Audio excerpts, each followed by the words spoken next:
Members parliament, خواتین و حضرات، السلام علیکم۔ آج آپ سب کو زحمت دی ہے۔ سب سے پہلے تو آپ کا شکریہ کہ آپ نے جو حالیہ بجٹ پاس ہوا ہے اس میں پوری دل جمی کے ساتھ آپ نے کارروائی میں حصہ لیا اور بجٹ کو آپ نے بڑی محنت سے منظور کروایا۔ اس حوالے سے میں یہ کہنا چاہتا ہوں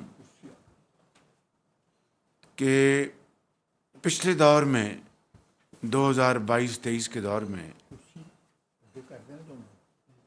ہم نے میاں نواز شریف کی قیادت میں اور جو ہماری اتحادی پارٹیوں کے سربراہ تھے، سب نے مل کر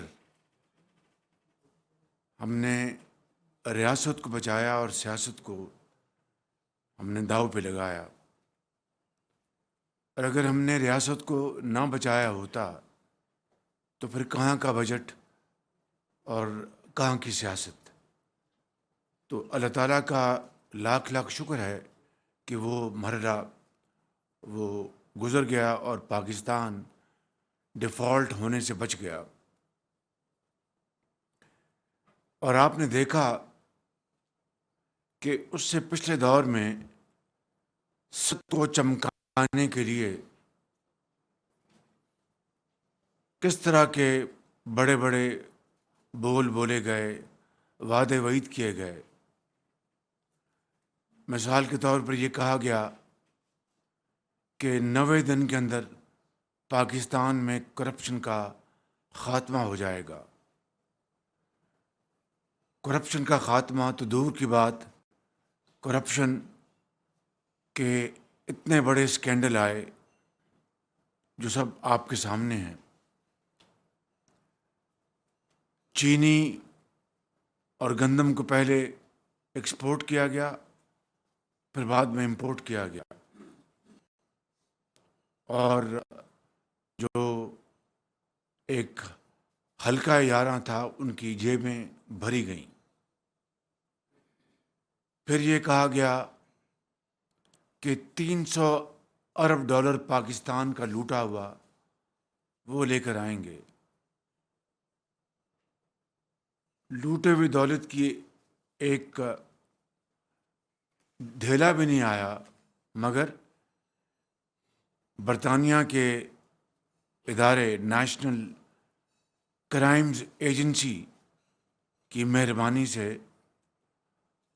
پاکستان کے خزانے میں 190 ملین پاؤنڈ بھجوائے گئے تاکہ یہ رقم قوم کی قومی خزانے میں جمع ہو۔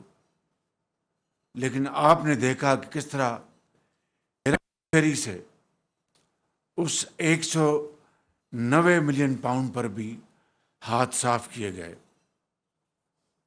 تو یہ ہے وہ ریکارڈ اس زمانے کا اور اس حکومت کا۔ ہم نے الحمدللہ نواز شریف کی قیادت میں جو عوامی خدمت کا ایک بیڑا اٹھایا ہے، کسی حوالے سے بھی غلط بیانی سے کام نہیں لیا۔ انسان خطا کا پتلا ہے، انسانوں سے غلطی ہوتی ہے، لیکن دانستہ طور پر عوام سے دروغ گوئی کا کوئی دور دور تک کوئی نشان نہیں، الحمدللہ۔ اور یہ 76 سال کے نتیجے میں آج قوم جس جگہ کھڑی ہے اور جو چیلنجز، ہمالیہ نما چیلنجز کا ہمیں سامنا ہے، وہ انشاءاللہ ہم مل کر، یہ بھی ایک کولیشن گورنمنٹ ہے، وہ ہم انشاءاللہ مل کر ان مشکلات کا مقابلہ کر رہے ہیں اور کریں گے۔ اس حوالے سے اس بجٹ میں نے یہ پہلے بتایا، اور اس حوالے سے کئی طرح طرح کی باتیں کی گئیں کہ شہباز شریف نے کہا ہے کہ آئی ایم ایف سے مل کر بجٹ بنا رہے ہیں. کیا اس میں کوئی بات راز کی ہے کہ آئی ایم ایف کے ساتھ ایک اور پروگرام کرنے جا رہے ہیں اور وہ 3 سالہ پروگرام ہے؟ اس حکومت کے زمانے میں ان کے لیڈر نے کہا تھا، جن کو بانی کہتے ہیں عرف عام میں، کہ میں مر جاؤں گا، آئی ایم ایف نہیں جاؤں گا. اور کئی ماہ اسی میں لگا دیے اور وقت نکل گیا، اور پھر آئی ایم ایف کے پاس گئے اور آئی ایم ایف سے ایک بڑا مہنگا پروگرام لیا، اور پھر اسی پروگرام کو سیاست کی نظر کر دیا گیا کہ دنیا میں تیل کی قیمتیں آسمانوں پہ جا رہی تھیں، اور ووٹ آف نو کانفیڈنس کے خدشے سے بجٹ میں کوئی گنجائش نہیں تھی یکایک قیمتیں کم کر کے، اور قومی خزانے کو بے پناہ نقصان پہنچایا گیا. میاں محمد نواز شریف نے ہمیشہ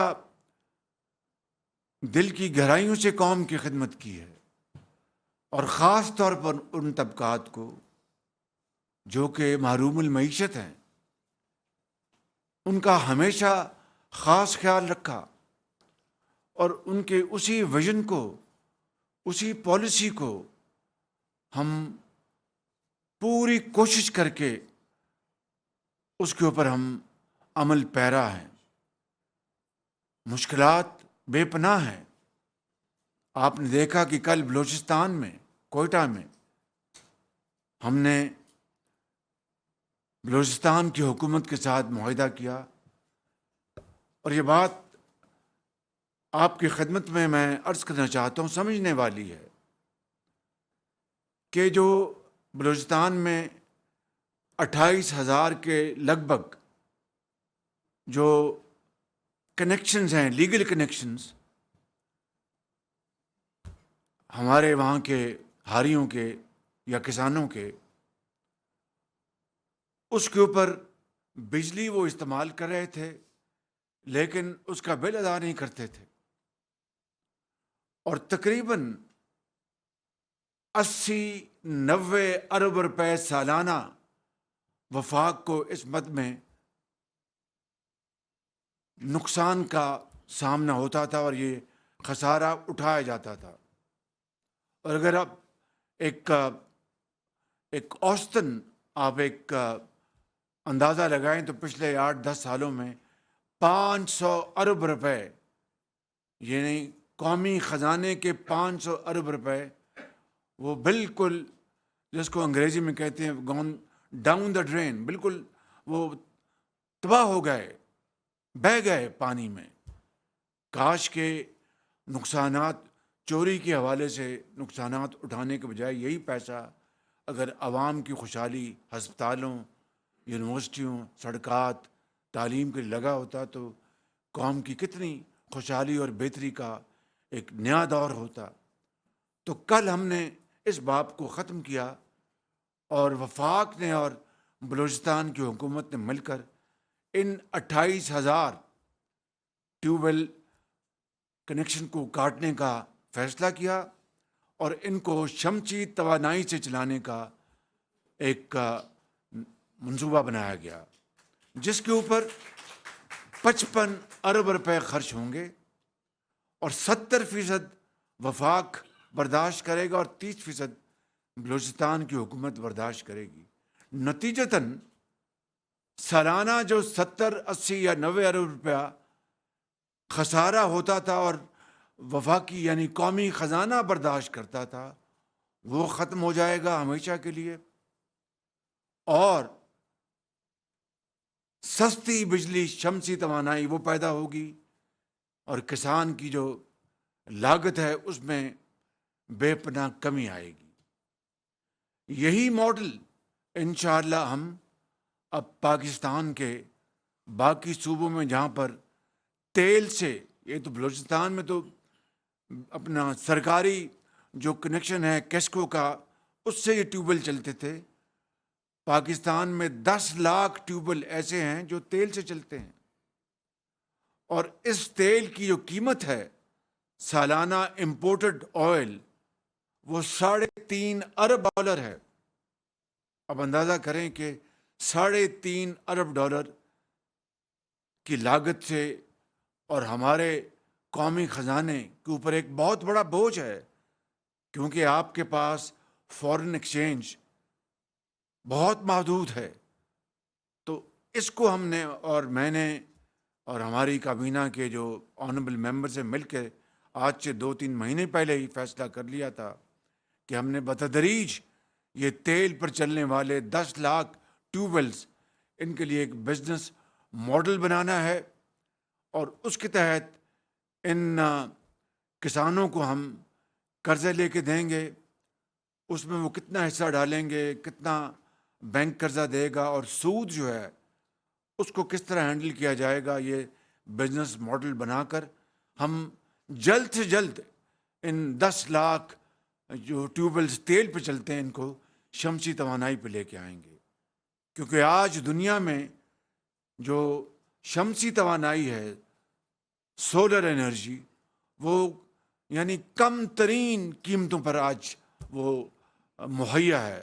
اور اس سے آج پاکستان جیسا ملک جس کو اللہ تعالیٰ نے سورج کی شعاؤں سے مالا مال کیا ہے، اس سے فائدہ نہ اٹھانا کفران نعمت ہے اور یہ ایک بوجھ ہے. تو میں سمجھتا ہوں کہ اب ہم اس کی طرف بڑی تیزی سے آگے بڑھ رہے ہیں. اس بجٹ میں یقیناً ٹیکسز لگے ہیں، اور جو اشرافیہ ہے، جو امراء ہیں، ان کے اوپر ٹیکس بعض نئے ایریاز میں پہلی مرتبہ لگا ہے. مثال کے طور پر جو یہ زمین کے لینڈ ڈیولپمنٹ کے جو کاروبار کرتے ہیں اور اس میں سرمایہ کاری کرتے ہیں، وہ سرمایہ کاری نہ وہاں پر وہ سارا سال وہ سرمایہ کاری رہتی ہے اور زمین کی قیمتیں بڑھتی رہتی ہیں، اور وہ بیٹھے بٹھائے منافع ہوتا ہے، نہ کوئی پروڈکشن پیداوار، نہ ملازمتیں، نہ کچھ اور پھر منافع کما کر کہاں لے جاتے ہیں میں اس تفصیل میں نہیں جانا چاہتا. تو اس کے اوپر ہم نے ٹیکس لگایا ہے، جس کے نتیجے میں تقریباً 100 ارب روپے آمدن کی توقع ہے. مگر اسی حوالے سے جو سیلریڈ کلاس ہے اس کے اوپر بھی ٹیکس لگا ہے، جس کے اوپر ایک انہوں نے جائز طور پر انہوں نے ایک اپنا احتجاج کیا ہے. انہوں نے کہا کہ کیا بس ہم ہی لوگ رہ گئے ہیں ٹیکس دینے کے لیے، جن کے پاس بے پناہ وسائل ہیں اور وہ کروڑوں اربوں ڈالر لے جاتے ہیں، ان کے بارے میں کبھی کسی حکومت نے سوچا؟ تو میں سمجھتا ہوں کہ پہلی مرتبہ جو پراپرٹی کے اوپر جو ٹیکس لگایا ہے، جو کہ ان کو کیا کہتے ہیں، ریل اسٹیٹ بزنس، یہ فرسٹ ٹائم ان کے اوپر ٹیکس لگایا گیا ہے. میرے نزدیک ابھی اور لگنا چاہیے تھا، لیکن انشاءاللہ اگلے سال ہم اس کی اور تیاری کریں گے، کیونکہ یہ وہ ریل اسٹیٹ کا بزنس ہے جہاں پر یعنی یہ کہہ دینا 40 جناب صنعتیں جو ہیں وہ اس پہ اپنا عمل پیرا ہوتی ہیں، سیمنٹ لگتا ہے اور بجلی لگتی ہے، اسٹیل لگتا ہے، فلاں ہوتا ہے، لکڑی لگتی ہے. بھائی پھر کریں، ڈیولپ کریں. آپ تو زمین رکھ کر اس کے اوپر سٹہ بازی کرتے ہیں اور بیٹھے بٹھائے زمینوں کی قیمتیں دگنی تگنی ہوتی ہیں. اس کے نتیجے میں یہ سیلریڈ کلاس جو ہے اس کے اوپر ٹیکس لگا تو ان کا یقیناً، اور پھر جو بجلی کے جو نرخ ہیں ان کی ری بیسنگ ہوئی ہے. میں اس کی تفصیل میں نہیں جاؤں گا، اگر ضرورت پڑے گی تو میں یہاں پر پاور منسٹر موجود ہیں اور سیکرٹری پاور بھی موجود ہیں، فائنانس منسٹر موجود ہیں، ایم ایس ہیں، سیکرٹری ایف ایس، وہ اس کو مزید تفصیل بیان کر سکتے ہیں. تو انہوں نے یقیناً جو سب سے نیچے جن کو ہم پروٹیکٹڈ کہتے ہیں سیگمنٹس جو کہ سب سے کم غریب لوگ عام آدمی بجلی کا جو بل 100 یونٹ یا 200 یونٹ دیتے ہیں ان کو ہم پروٹیکٹڈ سیگمنٹس کہتے ہیں، ان کے بھی نرخ بڑھے تو یقیناً پورے ملک میں ایک صدائے احتجاج بلند ہوئی، اور ان کا یہ یقیناً ان کا یہ غصہ، ان کا احتجاج جائز ہے، مگر جس طرح میں نے آپ کو کہا کہ ہم نے اپنے جو شراکت دار ہیں اس پروگرام میں، پہلے ہم نے معاش کو استحکام دلانا ہے، پھر ہم نے معاشی ترقی اور خوشحالی کی طرف آگے بڑھنا ہے، تو ان کے ساتھ بھی ہمارے ہم نے چیزیں طے کی تھیں، اور ہم ان میں نہیں کہ ہم بات کر کے بدل جائیں اور پھر اپنی سیاست کریں۔ چنانچہ اپنے پاکستان کے ان کروڑوں صارفین، یہ ایک نہیں ہے، حنیف عباسی صاحب ذرا توجہ دیں، یہ ایک نہیں ہے، یہ 2.5 کروڑ صارفین ہیں، 2.5 کروڑ صارفین۔ اور لغاری صاحب یہ کتنے پرسنٹ بنتی ہے ہاؤس ہولڈس کی؟ نہیں زیادہ ہے، 58 دیٹس رائٹ، ڈومیسٹک کی بات کر رہے ہیں، یعنی میں جو گھریلو میں صارفین کی بات کر رہا ہوں۔ گھریلو صارفین جو ہیں وہ 94% اس سے فیض یاب ہوں گے جو آج میں اعلان کرنے والا ہوں، 94%۔ مگر بات صاف کرنی چاہیے، غلط بات نہیں کرنی چاہیے قوم سے، نہ ہم نے پہلے کبھی کی، نہ انشاءاللہ کبھی کریں گے، یہی نواز شریف نے ہمیں سکھایا ہے۔ یہ جو گھریلو صارفین ہیں 94%، ان میں 200 یونٹس تک ہم ان کو رعایت دے رہے ہیں 3 مہینے کے لیے، جولائی، اگست، سپٹمبر، اور پھر اکتوبر میں موسم بہتر ہو جاتا ہے تو یقیناً یہ بجلی کی جو استعمال ہے وہ بھی کم ہوتا ہے، اور اس 3 مہینے کی جو ہم اپنے عام شہری، عام صارف جو ہے، یہ جس طرح میں نے کہا کہ یہ 2.5 کروڑ یہ کنزیومرز ہیں، ہاؤس ہولڈز ہیں، 94%، اس کے اوپر 50 ارب روپے کی رقم خرچ ہوگی، 50 ارب روپے، اور اس میں کراچی الیکٹرک سپلائی کارپوریشن بھی شامل ہے۔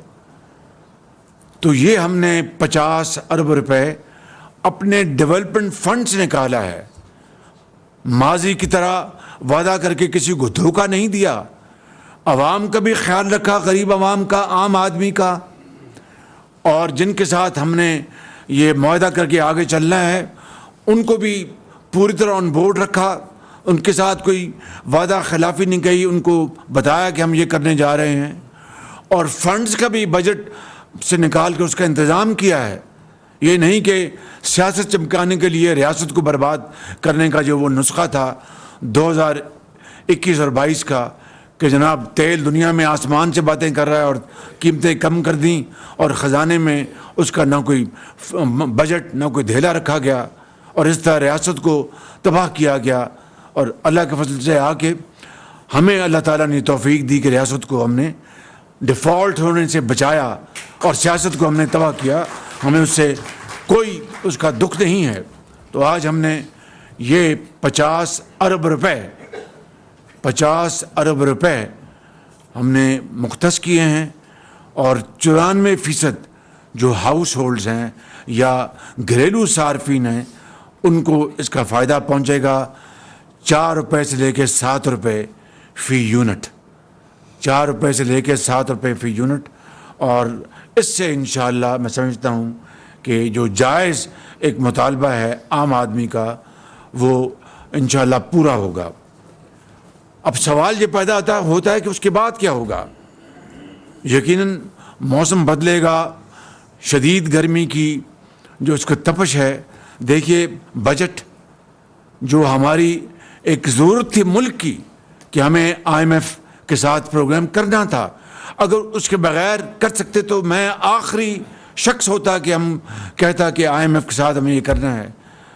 وہ ہماری ایک مجبوری ہے، اور مجھے پورا یقین ہے کہ انشاءاللہ اگر ہم نے ایمانداری سے اور خلوص دل سے اور قربانی اور احسار سے ہم نے محنت کی شبانہ روز، اور جو اشرافیہ ہے جس نے پاکستان سے بے پناہ فائدے حاصل کیے ہیں، وہ پاکستان کو اب یہ واپس فائدہ لوٹائے. پاکستان کے 25 کروڑ عوام کو صاحب حیثیت جو ہیں اشرافیہ، جو دولت سے مالا مال ہیں، آج ان کا وقت آ گیا کہ وہ قربانی اور احسار کا مظاہرہ کریں.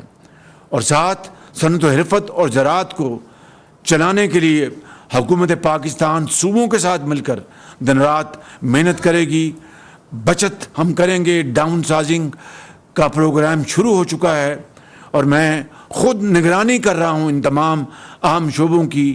FBR federal board of revenue کی 100% ڈیجیٹائزیشن ہو رہی ہے. پرسوں میں کراچی میں تھا، وہاں پر سارے حالات سے آگاہی حاصل کی. اب آپ کو ایک مثال بتاتا ہوں. پاکستان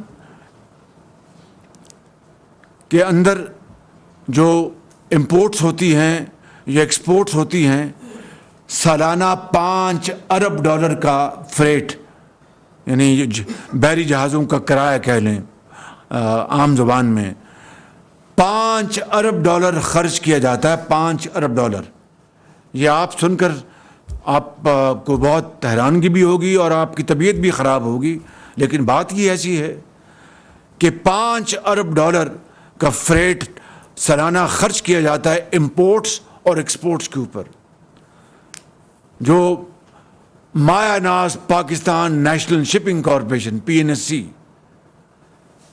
کے پاس صرف 12 جہاز ہیں. ان کی سال کی جو خالی تنخواہیں ہیں وہ $5 ارب ہیں. $5 ارب، یعنی فی جہاز کہہ لیجئے 48 کروڑ روپے آتا ہے یا 47 کروڑ روپیہ، اور صرف 12 جہاز. اب بتائیے کہ اگر ہم $5 ارب ہم ادا کر رہے ہیں اور ہمارے پاس جہاز ہیں، بنگلہ دیش کے پاس کئی سو جہاز ہیں اور دوسرے ممالک کے پاس کئی سو بحری جہاز ہیں ہزاروں میں، اور وہ خود وہ کرایہ جو ہے کماتے ہیں، ایکسپورٹس بھی کرتے ہیں، امپورٹس بھی کرتے ہیں. یہاں پر ہم $5 ارب ہم ادا کر رہے ہیں اور اپنی ہماری فلیٹ کوئی نہیں ہے، اور تنخواہ جو ہے وہ $5 ارب سال کی. یہ ہے وہ ایک بدقسمتی سے ہماری شومی قسمت ہے کہ جو ملک کے ہر کونے کونے میں آج وہ دیمک کی طرح چاٹ رہی ہے. اس کا ہم نے علاج کرنا ہے، فوری طور پر علاج کرنا ہے. میں کہہ یہ رہا ہوں کہ مشکلات ہیں، مسائل ہیں، چیلنجز ہیں، لیکن اگر اس کی تدبیر کرنی ہو، حل نکالنا ہو، تو اللہ تعالیٰ سے دعا کر کے ہمت کرے انسان، تو کوئی مشکل نہیں رہ جاتی. تو میں سمجھتا ہوں کہ آج جہاں پر ہم نے یہ 50 ارب روپے سے یہ 3 مہینے کا اپنے غریب بجلی کے صارفین جو 92% ہے، 92% ہیں گھریلو صارفین، ان کو یہ ریلیف دیا جا رہا ہے. آئندہ کے لیے ریلیف کا ایک ہی طریقہ ہے اور کوئی طریقہ نہیں کہ جو کرپشن کی نظر اربوں کھربوں ہو رہے ہیں وہ کرپشن بند کی جائے. ابھی 1 ہفتہ پہلے ایک مقتدر ادارے نے ہمیں بتایا کہ صرف کراچی کی بندرگاہ پر سالانہ 1200 ارب روپے کی امپورٹ ٹیکسز چوری ہو رہے ہیں. اس لیے میں پرسوں وہاں پر تھا. اب میں نے FBR کی میٹنگ پھر رکھی ہے. 1200 ارب روپے کی چوری وہاں پر ہو رہی ہے کراچی کی بندرگاہ پر. وہ ہماری جو امپورٹس ایکسپورٹس کے اوپر جو ڈیوٹیز ہیں، مینلی امپورٹس کے اوپر، یہ اس سے ہٹ کر ہے جو میں نے آپ کو بتایا تھا کہ 2700 ارب روپے کے کلیمز وہ ٹریبونلز اور ہائر لیول پر عدالتوں میں کئی سالوں اور دہائیوں سے پڑے ہوئے ہیں، اور دونوں طرف کے جو پارٹیزیں ملی ہوئی ہیں اور قوم کا یعنی تیل نکالا جا رہا ہے. یہ ہیں وہ بڑے بڑے چیلنجز، یہ ہیں وہ پیراسائٹس جس نے پاکستان کے جسم کو لہو لہان کر دیا ہے. اور اگر ہم نے غریب آدمی کی شنوائی کرنی ہے، اگر ہم نے پاکستان کو خوشحالی کے راستے لے کے جانا ہے، اگر ہم نے کشکول توڑنا ہے، اگر ہم نے قرضوں کی زندگی سے نجات حاصل کرنی ہے، تو واحد طریقہ کہ ہم خلوص دل سے اور ایمانداری سے اور اللہ سے ڈرتے ہوئے ہم دن رات محنت کریں اور شبانہ روز محنت کریں. اور جن طبقات نے، جنہوں نے پاکستان سے بے پناہ فائدے حاصل کیے ہیں، وہ پاکستان کو اس کا حق واپس لوٹائیں. اور جہاں تک میری ذمہ داری ہے، آپ نے مجھے نواز شریف کی تجویز پر اللہ تعالیٰ کے فضل و کرم سے مجھے آپ نے منتخب کیا. میں آپ سے وعدہ کرتا ہوں اپنی کابینہ کے جو قابل احترام ممبرس کی حوالے سے کہ انشاءاللہ ہم اپنی جان لڑائیں گے. کوئی رتی برابر بھی کوئی کسر نہیں چھوڑیں گے انشاءاللہ، اور دن رات پسینہ بہائیں گے اور پاکستان کو آگے لے کر جائیں گے اور ان تمام مشکلات سے نجات حاصل کروائیں گے.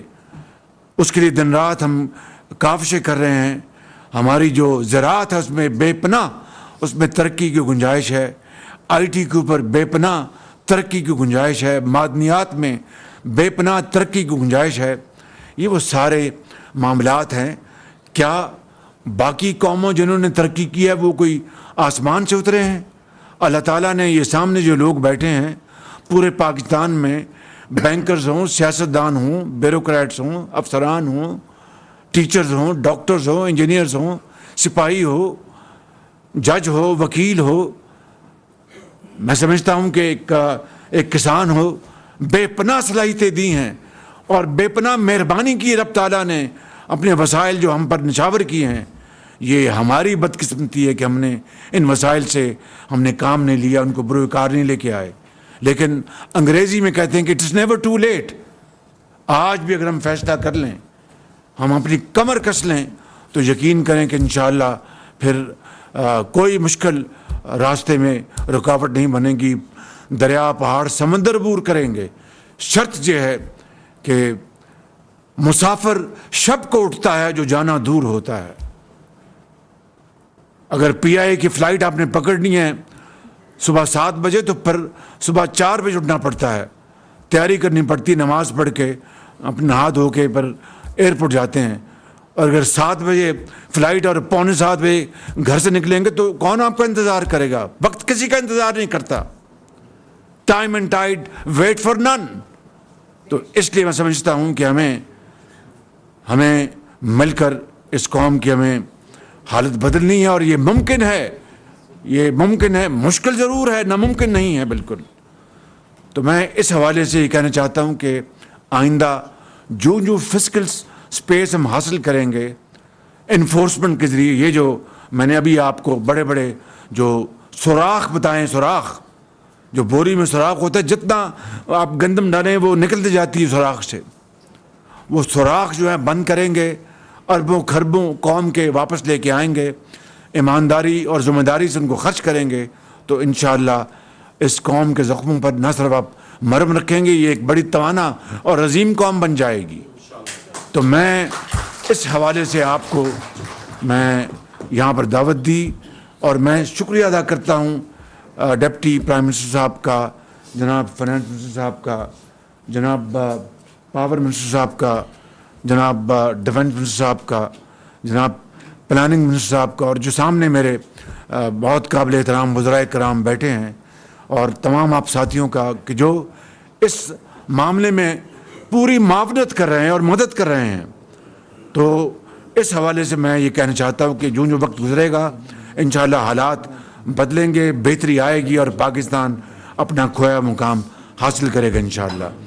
آپ کا بہت شکریہ. اگر اب اس حوالے سے کوئی آپ میں سے بات کرنا چاہتا ہے تو میں حاضر ہوں. جی محترمہ فرمائیے.